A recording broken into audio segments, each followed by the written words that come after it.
Bonjour, dans cet épisode, on va essayer de comprendre ce que c'est que des angles qui sont opposés par le sommet. Cette notion, elle est assez simple. C'est quand deux droites se coupent, quand deux droites sont sécantes, les angles qui vont être opposés par le sommet, je vais les dessiner ici en noir. Ça va être ce premier angle-là, qui est formé par ces deux bouts de droite-là, et celui qui va être en face par rapport au point d'intersection.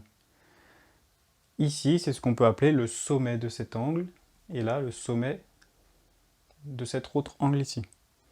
Donc, ils sont donc opposés par le sommet. Sur cette figure, il y en a deux autres, des angles qui sont opposés par le sommet. Je vais les mettre en rouge, c'est celui-là, avec celui-là.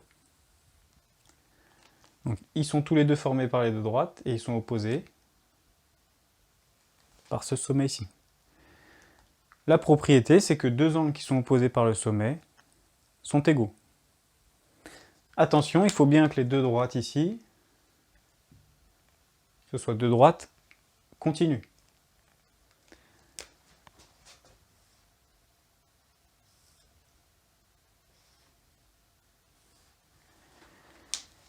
Ici, on n'a pas deux droites, mais en fait, on a quatre droites qui apparaissent. Cette-là qui pourrait continuer ici, celle-ci qui continue là, et celle-là qui continue là, celle-là qui continue là.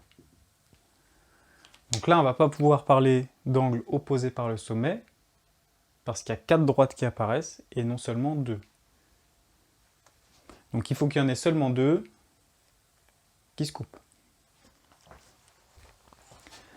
Par exemple, si j'ai une première droite D1 qui est croisée, qui est coupée par une deuxième droite qu'on peut appeler D2,